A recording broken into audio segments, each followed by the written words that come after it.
നമ്മുടെ ശരീരത്തിൽ ഏറ്റവും കൂടുതലും സ്ട്രെയിൻ എടുക്കുന്ന രണ്ട് ജോയിൻസ് ആണ് ലോവർ ബാക്കും അതേപോലെ നീയും.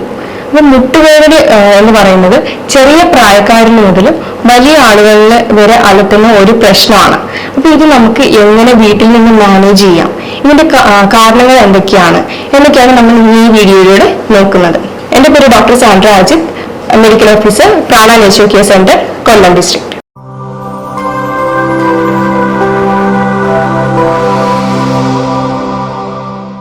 മുട്ടുവേദനയ്ക്ക് പ്രധാനമായും കുറച്ച് കാരണങ്ങളുണ്ട്.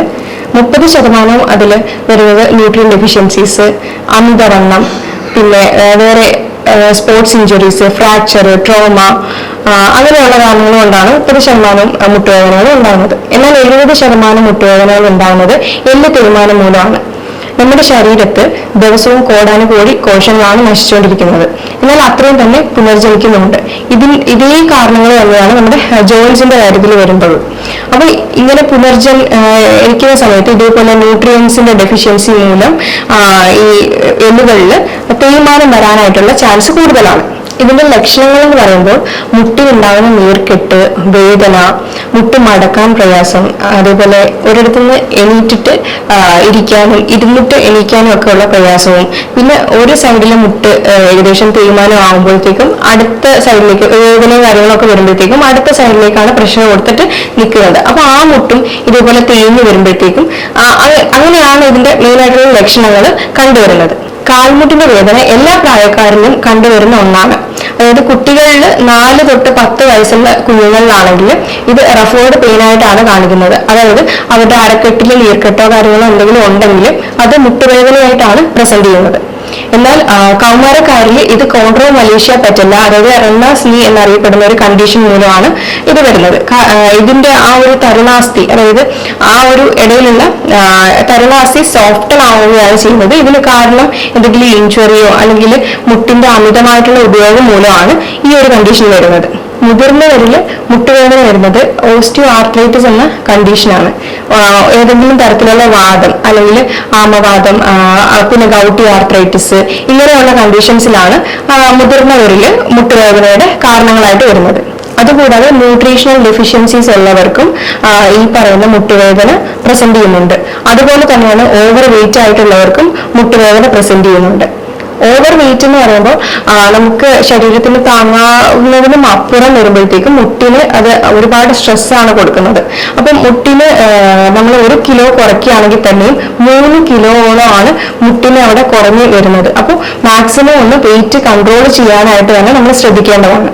മാസക്കുളി അവസാനിച്ച സ്ത്രീകളിൽ ഇതേപോലെ കാൽഷ്യം മെറ്റബോളിസം കുറയുകയും അതേപോലെ തന്നെ ഈസ്ട്രജൻ ഹോർമോണിൽ ഉണ്ടാകുന്ന വ്യത്യാസമൊക്കെ ഈ മുട്ടുവേദനയ്ക്ക് കാരണമാകുന്നു. ഇതേപോലെ തന്നെയാണ് യൂട്രസ് റിമൂവ് ചെയ്ത സ്ത്രീകൾക്കും തൈറോയ്ഡ് പ്രശ്നമുള്ളവർക്കും ഒക്കെ കാൽഷ്യം മെറ്റബോളിസത്തിന്റെ വ്യത്യാസം വന്നിട്ട് ഇതേപോലെ തന്നെ മുട്ടുവേദന വരാനായിട്ടുള്ള ഒരു കാരണമാണ്. ചില സ്കിൻ കണ്ടീഷൻസിലും നമ്മൾ മുട്ടുവേദന കണ്ടുവരുന്നുണ്ട്. അതായത് സോറിയാറ്റിക് ആർത്രൈറ്റിസ് എന്ന കണ്ടീഷൻസിലും മുട്ടുവേദന പ്രസന്റ് ചെയ്യാറുണ്ട്. നമ്മൾ ആദ്യമായിട്ട്, അതായത് ഒരാൾക്ക് മുട്ടുവേദന വന്നു കഴിഞ്ഞാൽ ആദ്യം വീട്ടിൽ നിന്ന് തന്നെ സ്വയം ചികിത്സയാണ് ചെയ്യുന്നത്. എന്തെങ്കിലും പെയിൻ ബാമോ ഓയിൻമെന്റ്സോ ഒക്കെ പുരട്ടി അതൊന്ന് മാനേജ് ചെയ്യാണ് ചെയ്യുന്നത്. അപ്പൊ അത് കുറച്ച് നാളത്തേക്കൊന്ന് മാറി നിൽക്കും. എഗെയിൻ വരുമ്പോൾ പിന്നെയും ഇത് ചെയ്യുമ്പോഴത്തേക്ക്, അതായത് പെയിൻ ബാമും അതേപോലെ എന്തെങ്കിലും ഓയിൻമെന്റ്സോ ഒക്കെ പുരട്ടിയാൽ പോലും മാറാത്ത ഒരു അവസ്ഥയിലേക്ക് വരുമ്പോൾ സ്വയം തന്നെ പോയിട്ട് വല്ല പെയിൻ കില്ലറോ കാര്യങ്ങളോ ഒക്കെ വാങ്ങി അത് കഴിച്ചിട്ട് എഗെയിൻ പെയിൻ ഒന്ന് മാനേജ് ചെയ്യാനായിട്ടാണ് നോക്കുന്നത്. പിന്നെയും ഇതേപോലെ കുറച്ച് നാൾ മാറി പിന്നെയും എഗെയിൻ മുട്ടുവേദന വരുമ്പോഴത്തേക്കും അതൊരു വേറൊരു സ്റ്റേജിലായിട്ടുണ്ടാവാം. അപ്പോഴായിരിക്കും ഡോക്ടറെ അടുത്ത് കൺസൾട്ട് ചെയ്യാനായിട്ട് വരുന്നത്. നമ്മൾ മുട്ടുവേദനയുടെ ട്രീറ്റ്മെന്റ്സ് എപ്പോഴും അതിന്റെ റീസൺ എന്താണെന്ന് അറിഞ്ഞു തന്നെ ട്രീറ്റ് ചെയ്യുന്നതായിരിക്കും ഏറ്റവും ഉത്തമം. ഇപ്പൊ വെയിറ്റ് കൂടിയിട്ടുള്ള മുട്ടുവേദന ആണെന്നുണ്ടെങ്കിൽ ഉറപ്പായിട്ടും വെയിറ്റ് കുറച്ച് കഴിഞ്ഞാൽ തന്നെ അവിടെ ഒരു ആശ്വാസം ഉണ്ടാവുന്നതാണ്. അതേപോലെ എക്സർസൈസ് അധികം ഇല്ലാത്ത ആളുകളാണെങ്കിൽ ഉറപ്പായിട്ടും എക്സർസൈസ് ചെയ്ത് തുടങ്ങി കഴിയുമ്പോഴത്തേക്കും മുട്ടുവേദനയ്ക്ക് ശമനം ലഭിക്കുന്നതാണ്. അതുപോലെ മുട്ടിന് ചുറ്റുമുള്ള മസിൽസ് സ്ട്രെങ്തൻ ചെയ്യാനും ഒക്കെ നമ്മൾ ശ്രദ്ധിക്കേണ്ടതാണ്. നമുക്കിനി സാധാരണ വരുന്ന മുട്ടുവേദനയൊക്കെ എങ്ങനെ മാനേജ് ചെയ്യണം, അതായത് പെട്ടെന്ന് വീഴ്ചയിൽ ഉണ്ടാകുന്ന മുട്ടുവേദന അങ്ങനെയൊക്കെ വന്നു കഴിഞ്ഞാൽ നമുക്കൊരു മെത്തേഡ് ട്രൈ ചെയ്യാവുന്നതാണ്. റൈസ് എന്ന മെത്തേഡാണ്. അപ്പൊ ഈ മെത്തേഡിൽ RICE എന്നുള്ള ഒരു അബ്രിവേഷൻ ആണ് വരുന്നത്. R എന്ന് പറഞ്ഞു കഴിഞ്ഞാൽ റെസ്റ്റ് ആണ്, റെസ്റ്റ് എടുക്കുന്നത് മുട്ടുവേദനയുടെ ഒരു ആഘാതം കുറയാനായിട്ട് കാരണമാകുന്നുണ്ട്. ഐ എന്ന് പറയുന്നത് ഐസ് പാക്ക് ആണ്. ഐസ് പാക്ക് അപ്ലൈ ചെയ്ത് കഴിഞ്ഞാൽ ഒരുവിധമുള്ള ബുദ്ധിമുട്ടുകളും നീർക്കെട്ടോ എന്തെങ്കിലും ഉണ്ടെങ്കിൽ അതങ്ങ് മാറുന്നതായിരിക്കും. സി എന്ന് പറഞ്ഞു കഴിഞ്ഞാൽ കംപ്രഷൻ ആണ്. എന്തെങ്കിലും ഒരു ചെറിയ ബാൻഡേജോ അങ്ങനത്തെ രീതിയിൽ എന്തെങ്കിലും ഒന്ന് ചുറ്റി വെച്ച് കഴിഞ്ഞാൽ അത്രയൊരു ആശ്വാസം കിട്ടുന്നതായിരിക്കും. പിന്നെ ഇ എന്ന് പറഞ്ഞു കഴിഞ്ഞാൽ എലവേഷൻ, അതായത് മുട്ട് തൂക്കിയിടാതെ അപ്പൊ തന്നെ ഒന്ന് എടുത്ത് എലവേറ്റ് ചെയ്ത് ഉയർത്തി വെക്കുന്നത് നല്ലതായിരിക്കും. ഇങ്ങനെ ഒരു 3-4 ദിവസം ചെയ്തിട്ടും മുട്ടുവേദനയ്ക്ക് ശമനമില്ലെങ്കിൽ ഉറപ്പായിട്ടും ഒരു ഡോക്ടറിനെ കൺസൾട്ട് ചെയ്യേണ്ടത് വളരെ അത്യാവശ്യമായിട്ടുള്ള ഒരു കാര്യമാണ്. മുട്ടുവേദനയുടെ പ്രധാന കാരണം നമ്മൾ പറഞ്ഞായിരുന്നു പോഷകക്കുറവ് മൂലമാണെന്ന്.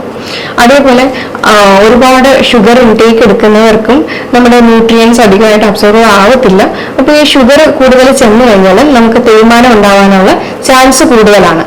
ഇത് തന്നെയാണ് കുഞ്ഞുങ്ങൾക്കും മുട്ടുവേദന വരാനായിട്ടുള്ള ഒരു കാരണം അവരും കൂടുതലും ഷുഗർ കണ്ടന്റ് ആണ് അധികമായിട്ട് എടുക്കുന്നത്. അപ്പൊ ന്യൂട്രിയൻസിന്റെ അബ്സോർപ്ഷൻ കുറഞ്ഞിട്ട് ഈ ഒരു മുട്ടുവേദന എന്നുള്ള ഒരു സ്റ്റേജിലേക്ക് എത്താനായിട്ടുള്ള ചാൻസ് കൂടുതലാണ്. പിന്നെ അതുപോലെ തന്നെ ഒരു തെറ്റിദ്ധാരണയുണ്ട്, മുട്ടുവേദന വന്നു കഴിഞ്ഞാൽ ഉടനെ വിചാരിക്കും ഓക്കെ അത് കാൽഷ്യത്തിന്റെ ഡെഫിഷ്യൻസി ആണ് എന്ന് പറഞ്ഞിട്ട് പോയിട്ട് സ്വയമായിട്ട് തന്നെ ഒരു കാൽഷ്യം സപ്ലിമെന്റ് ഒക്കെ വാങ്ങിച്ച് കഴിക്കുന്നവരാണ് നമ്മളിൽ പലരും. എന്നാൽ കാൽഷ്യം മാത്രം കഴിച്ചു കഴിഞ്ഞാൽ ഇതിനൊരു കാരണമാകുന്നുണ്ട് എന്നുള്ളത് ആരും ചിന്തിക്കുന്നില്ല. ഇങ്ങനെ അധികമായിട്ട് കാൽഷ്യത്തിന്റെ സപ്ലിമെന്റ്സ് എടുക്കുകയാണെങ്കിൽ ചിലപ്പോൾ അത് കിഡ്നി സ്റ്റോൺസ് എന്നുള്ള ഫോർമേഷനിലേക്ക് മാറാനായിട്ടുള്ള ഒരു ചാൻസും കൂടുതലാണ്. അതേപോലെ അത് അത്യാവശ്യമായിട്ടുള്ള വൈറ്റമിൻസും മിനറൽസും നമുക്ക് സപ്ലിമെന്റ്സ് വഴിയോ അല്ലെങ്കിൽ ഫുഡ് വഴിയോ എടുക്കാവുന്നതാണ്. ആവശ്യമുള്ള പോഷകങ്ങൾ നമുക്ക് അതായത് വൈറ്റമിൻസ് ആയാലും മിനറൽസ് ആയാലും നമുക്ക് സപ്ലിമെന്റ് വഴിയും അഥവാ ഫുഡ് വഴിയും എടുക്കാവുന്നതാണ്. പ്രധാനമായിട്ട് കാൽഷ്യവും വൈറ്റമിൻ ഡിയുമാണ്. കാൽഷ്യം എടുക്കുമ്പോൾ അതിന്റെ കൂടെ വൈറ്റമിൻ ഡി എടുക്കേണ്ടത് അത്യാവശ്യമാണ്. വൈറ്റമിൻ ഡി ഉണ്ടെങ്കിൽ മാത്രമാണ് കാൽഷ്യം നന്നായിട്ട് അബ്സോർബ് ആവുന്നത്. അതുപോലെ തന്നെയാണ് ഗ്ലൂക്കോസമൈൻ എന്ന് പറയുന്ന ഒരു കണ്ടന്റ്. അത് നമുക്ക് ഉള്ളിൽ ചെല്ലുമ്പോൾ ഹൈപ്പോ അസിഡിറ്റി എന്ന കണ്ടീഷൻസിനെ അത് കോപ്പപ്പ് ചെയ്ത് നമുക്ക് ആ ഒരു ബുദ്ധിമുട്ട് കുറച്ച് നമുക്ക് നല്ലൊരു അതായത് ഹൈപ്പോ അസിഡിറ്റി കണ്ടീഷൻസിൽ മുട്ടുവേദന വരാനായിട്ടുള്ള ചാൻസ് ഉണ്ട്. അതുപോലെ തന്നെയാണ് മുട്ടിന്റെ ഇടയിലുള്ള ഫ്ലൂയിഡ് പുനർനിർമ്മിക്കാനായിട്ട് ഗ്ലൂക്കോസമൈൻ വളരെ അത്യാവശ്യമായിട്ടുള്ള ഒരു കാര്യമാണ്. അപ്പോൾ അവിടെ എന്തെങ്കിലും നീർക്കെട്ട കാര്യങ്ങളോ ഉണ്ടെങ്കിൽ ഈ ഗ്ലൂക്കോസമൈൻ എന്ന കണ്ടന്റ് അത് അവിടെ കുറച്ച് കൊണ്ടുവരികയാണ് ചെയ്യുന്നത്. അതേപോലെ തന്നെ അത്യാവശ്യമായിട്ടുള്ളതാണ് മഗ്നീഷ്യവും വൈറ്റമിൻ സിയും. അതേപോലെ മഗ്നീഷ്യം നന്നായിട്ട് ആക്റ്റീവ് ഫോമിലേക്ക് അബ്സോർബ് ആവണമെങ്കിൽ വൈറ്റമിൻ സിയും കൂടെ എടുക്കുന്നത് വളരെ നല്ലൊരു കാര്യമാണ്. ഇനി മുട്ടുവേദനയ്ക്ക് വേണ്ടുന്ന മറ്റ് കുറച്ച് മിനറൽസിന്റെ ഏതൊക്കെയാണെന്ന് നമുക്ക് നോക്കാം. സിങ്ക് വളരെ അത്യാവശ്യമായിട്ടുള്ള ഒരു മിനറലാണ്. അതുപോലെ തന്നെയാണ് selenium, potassium, phosphorus, vitamin B12, പിന്നെ omega-3 ഫാറ്റി ആസിഡ്സ്. അത് ചെറു മത്സ്യങ്ങളിലെല്ലാം അവൈലബിൾ ആയിട്ട് ഉള്ള ഒന്നാണ്. ഇനി ചില കാര്യങ്ങൾ നമ്മൾ അവോയ്ഡ് ചെയ്യേണ്ടതായിട്ടുണ്ട്. അതായത് കഫൈൻ്റെ ഉപയോഗം ഉണ്ടെങ്കിൽ അതൊക്കെ ഒന്ന് ഒഴിവാക്കുക. അങ്ങനെ തന്നെ കഫൈനായാലും നമ്മൾ ടാനിൻ അതായത് ടീയിലടങ്ങിയ കണ്ടന്റ് ആണ്. അപ്പോൾ ഇതൊക്കെ ഉണ്ടെങ്കിൽ കാൽഷ്യത്തിന്റെ ആയാലും അയണിന്റെ ആയാലും അബ്സോർപ്ഷൻ കറക്റ്റ് ആയിട്ട് നടക്കത്തില്ല. അത് ചിലർ കൂടുതലും ഭക്ഷണത്തിന്റെ കൂടെയാണ് ചായ ആയാലും കാപ്പിയായാലും കുടിക്കുന്നത്. അപ്പോൾ നമ്മുടെ ന്യൂട്രിയൻസ് അബ്സോർപ്ഷൻ കറക്റ്റ് ആയിട്ട് നടക്കത്തില്ല. അതേപോലെ തന്നെയാണ് റിഫൈൻഡ് ഓയിൽ ആയിട്ടുള്ള സൺഫ്ലവർ, പാം ഓയിൽ, ഇതൊക്കെ വേദനകളെ നീർക്കെട്ട് കൂട്ടുകയാണ് ചെയ്യുന്നത്. അപ്പൊ അതുകൊണ്ട് കോക്കനട്ട് ഓയിൽ, ഒലിവ് ഓയിലും ഒക്കെയാണ് ഏറ്റവും ബെറ്റർ ആയിട്ടുള്ള ഒരു ഓപ്ഷൻ.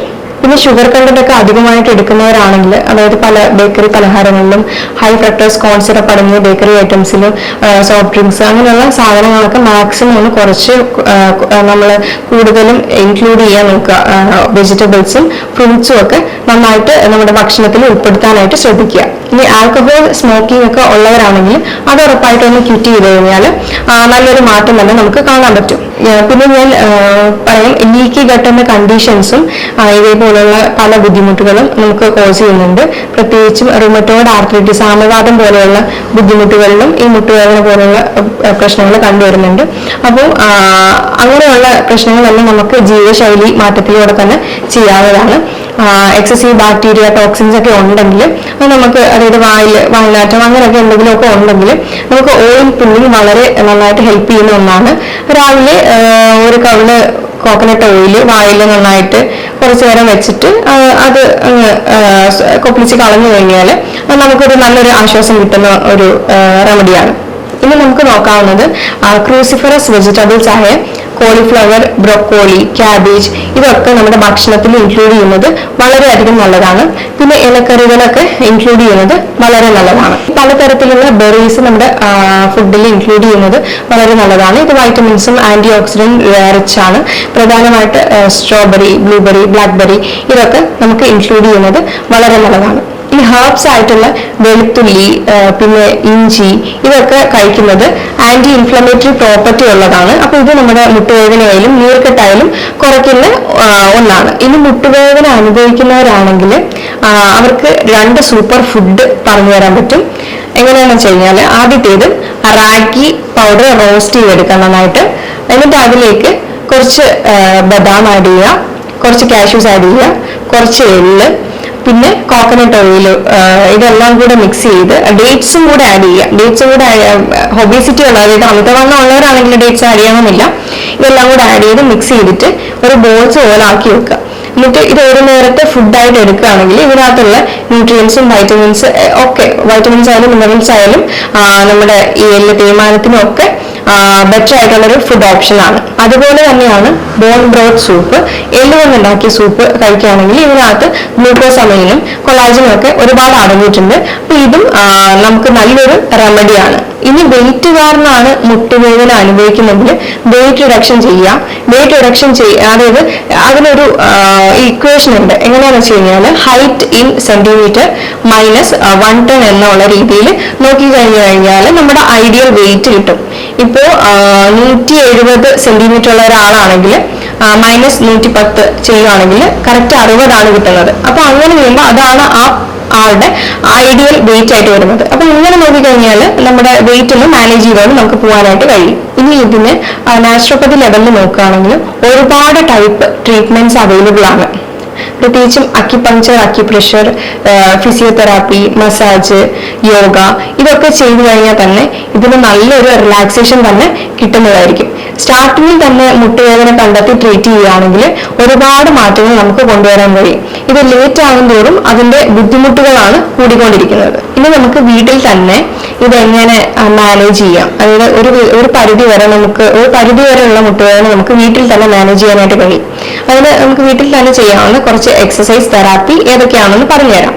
അതിന് നീ ഐസോമെട്രിക് എക്സസൈസ് എന്ന് പറയും. ഇതേപോലെ ഒരു കട്ടിയുള്ള ടവല് നമ്മുടെ കാലിന്റെ മുട്ടിന്റെ അടിയിലെ ഭാഗത്തായിട്ട് വെക്കുക. വെച്ചതിന് ശേഷം ഇങ്ങനെ റിലാക്സ് ആയിട്ട് കിടക്കുക. കാല് രണ്ടും അടുപ്പിച്ച് വെച്ചതിന് ശേഷം ഇങ്ങനെ ചെറുതായിട്ട് പ്രഷർ ടവലിലേക്ക് കൊടുക്കുക. അപ്പൊ നമ്മുടെ കണങ്കാലിന്റെ ആ ഒരു വശം മെല്ലെ പൊങ്ങുകയാണ് ചെയ്യുന്നത്. അങ്ങനെ ഒരു 10 സെക്കൻഡ് ഹോൾഡ് ചെയ്യുക. അതിനുശേഷം പതിയെ റിലീസ് ചെയ്യുക. അഗെയിൻ അങ്ങനെ ഒരു 10 സെറ്റോളം ഈ ഒരു എക്സസൈസ് ചെയ്യാവുന്നതാണ്. നന്നായിട്ട് ടവലിലേക്ക് പ്രസ് ചെയ്യുക. അതേപോലെ റിലാക്സ് ചെയ്യുക. ബ്രീത്തിങ് വന്നിട്ട് നോർമൽ ബ്രീത്തിങ് ആയിരിക്കണം ചെയ്യേണ്ടത്. ഇൻഹലേഷനും എക്സലേഷനും കറക്റ്റ് റെഗുലർ ആയിട്ടുള്ള ബ്രീത്തിങ് ആയിരിക്കണം ചെയ്യേണ്ടത്.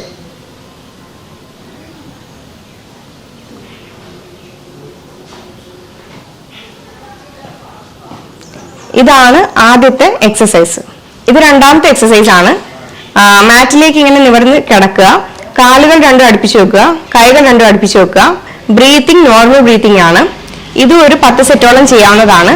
ഇതിന് ആംഗിൾ പമ്പിങ് എക്സസൈസ് എന്ന് പറയും. ആംഗിൾ പമ്പിങ് എക്സസൈസ് എന്ന് പറഞ്ഞു കഴിഞ്ഞാൽ നമ്മുടെ 2 കാലുകളും അടുപ്പിച്ച് വെച്ചതിന് ശേഷം കണങ്കാല് ഫ്രണ്ടിലേക്കും ബാക്കിലേക്കും ആക്കുക. ഇതുപോലെ ഒരു 10 സെറ്റ് ദിവസവും ചെയ്യുക.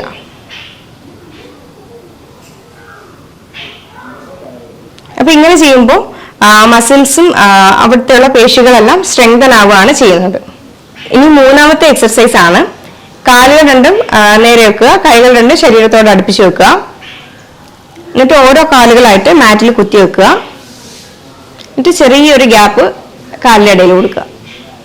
എന്നിട്ട് കൈകൾ രണ്ടും കണങ്കാലിന്റെ അടുത്തേക്ക് പ്ലേസ് ചെയ്ത് ഇങ്ങനെ വെക്കുക. അതിനുശേഷം ശ്വാസം എടുത്തുകൊണ്ട് നമ്മുടെ ബട്ടക് റീജിയൻ ഉയർത്തേണ്ടതാണ്. പിന്നെ അവിടെ ചെന്നിട്ട് ബ്രീത്തിങ് ഹോൾഡ് ചെയ്യേണ്ട ആവശ്യം വരുന്നില്ല. നോർമൽ ബ്രീത്തിങ്ങിൽ തന്നെ ഈ ഒരു എക്സർസൈസ് പ്രാക്ടീസ് ചെയ്യാവുന്നതാണ്. കുറച്ചു നേരം അവിടെ അങ്ങനെ മെയിൻറ്റെയിൻ ചെയ്യുക നോർമൽ ബ്രീത്തിങ്ങിൽ. എഗെയിൻ എക്സെയിൽ ചെയ്ത് താഴേക്ക്. അഗൈൻ ഇൻഹേൽ ചെയ്ത് മേലേക്ക്, ഹോൾഡ് ചെയ്യുക. ബ്രീത്തിങ് ഹോൾഡ് ചെയ്യേണ്ട, നോർമൽ ബ്രീത്തിങ് ആണ്. അഗൈൻ എക്സേൽ ചെയ്ത് താഴേക്ക്.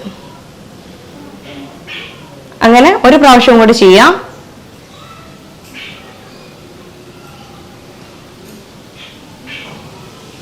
ഇങ്ങനെ എത്ര ടൈം നമുക്ക് ഹോൾഡ് ചെയ്യാൻ പറ്റുന്നു അങ്ങനെ മെയിൻറ്റെയിൻ തന്നെ ചെയ്ത് നിന്നാൽ നല്ലതായിരിക്കും. പിന്നെ ഇതിന് ബ്രീത്തിങ് ഹോൾഡ് ചെയ്ത് ചെയ്യണ്ട എന്ന് പറഞ്ഞതിന്റെ കാരണം തന്നെ ചിലപ്പോൾ എന്തെങ്കിലും മസിൽ ക്രാംസോ അല്ലെ മസിൽ ഒരു പിടുത്തം ഒക്കെ വരാനായിട്ടുള്ള ചാൻസ് കൂടുതലാണ്. അതുകൊണ്ട് ഇതിന് ബ്രീത്തിങ് വളരെ ഇമ്പോർട്ടന്റ് ആയിട്ടുള്ള ഒരു കാര്യമാണ്. അപ്പൊ ഇത്രയൊക്കെ ചെയ്താൽ തന്നെ ദിവസവും 1-2 പ്രാവശ്യം ഈ പറയുന്ന എക്സർസൈസ് എല്ലാം ചെയ്തു കഴിഞ്ഞാൽ തന്നെ ഒരു പരിധി വരെയുള്ള മുട്ടുവേദന നമുക്ക് വീട്ടിൽ നിന്ന് തന്നെ കുറയ്ക്കാൻ പറ്റും. ഈ എക്സർസൈസ് മാത്രം ചെയ്തുകൊണ്ട് ഒരിക്കലും ഒരു കാര്യമില്ല. ഞാൻ നേരത്തെ വീഡിയോയിലൂടെ പറഞ്ഞതുപോലെ ആ ഭക്ഷണങ്ങളും സപ്ലിമെന്റ്സ് എടുക്കണമെങ്കിൽ അങ്ങനെയും എടുക്കുക. എന്നാൽ അതിന്റെ കൂടെ ഈ ഒരു എക്സർസൈസുകളും കാര്യങ്ങളൊക്കെ ചെയ്യുമ്പോഴായിരിക്കും നല്ലൊരു മാറ്റമായിട്ട് വരുന്നത്. ഇനി യോഗാസനാസ് നോക്കുകയാണെങ്കിൽ അത് ഈ ബെൻഡ് ചെയ്തിട്ട് സിറ്റിംഗ് പോസ്റ്ററിൽ കുറച്ചേറെ ഇരിക്കുക, അതേപോലെ റിലാക്സ് ചെയ്യാം. ഇത് ഒരുപാട് വേദന ഉള്ളവരാണെങ്കിൽ അത് ചെയ്യാതിരിക്കുന്നതായിരിക്കും നല്ലത്. ഒരു ചെറിയ വേദനയൊക്കെ ആണെങ്കിൽ ഈ ഒരു എക്സസൈസ് തന്നെ ചെയ്തു നോക്കുക. നമ്മുടെ മസിൽസും മുട്ടിന് ചുറ്റുമുള്ള പേശികളും ഒക്കെ സ്ട്രെങ്തൻ ആവുകയാണ് ചെയ്യുന്നത്. പിന്നെ അതുപോലെ തന്നെയാണ് താടാസന. താടാസന എന്ന് പറയുമ്പോൾ നമ്മുടെ കാലിലെ വിരലുകളിൽ മാത്രം നിൽക്കുന്ന ഒരു എക്സസൈസ് ആണ്. അപ്പൊ അത് വെരിക്കോസ് വെയിൻ ആയാലും അങ്ങനെയുള്ള പല ബുദ്ധിമുട്ടുകൾക്കും ഈ താടാസന എന്ന് പറയുന്ന ആസനാസ് ഹെൽപ്പ് ചെയ്യുന്നതാണ്. താടാസന എന്ന് പറയുമ്പോൾ നമ്മുടെ കാഫ് മസിൽസിനെല്ലാം നല്ലോണം സ്ട്രെങ്തൻ ചെയ്യുന്ന ഒരു എക്സസൈസും കൂടിയാണ്. ഇപ്പൊ നമ്മൾ പറഞ്ഞായിരുന്നു ലെഗ് റേസിംഗ് ചെയ്യുമ്പോൾ 2 സൈഡിലുമായിട്ട് ചെയ്യുക. ഇത് നമ്മുടെ മസിൽസിനെല്ലാം നന്നായിട്ട് സ്ട്രെങ്തൻ ചെയ്യുകയാണ് ചെയ്യുന്നത്. ഇത്രയൊക്കെ ചെയ്തു കഴിഞ്ഞാൽ തന്നെ നമ്മുടെ ഒരു പരിധി വരെയുള്ള മുട്ടുവേദനകളും കാര്യങ്ങളും അതിന്റെ കഷ്ടതകളും ഒക്കെ കുറയ്ക്കാനായിട്ട് നമ്മളെ കൊണ്ട് കഴിയും. എന്നിട്ടും കഴിയാത്തവരാണെങ്കിൽ ഒരു ഡോക്ടറിനെ കൺസൾട്ട് ചെയ്ത് അതിൻ്റെതായ ആവശ്യമുള്ള ട്രീറ്റ്മെന്റ് തന്നെ എടുക്കേണ്ടത് വളരെ അത്യാവശ്യമാണ്. ഞാൻ ഈ പറഞ്ഞ കാര്യങ്ങൾ എന്തെങ്കിലും ഡൗട്ടോ കാര്യങ്ങളോ ഉണ്ടെങ്കിൽ താഴെ തന്നിരിക്കുന്ന നമ്പറിൽ കോൺടാക്ട് ചെയ്യാവുന്നതാണ്. ഇനി അടുത്ത വീഡിയോയുമായി വീണ്ടും കാണാം. Thank you.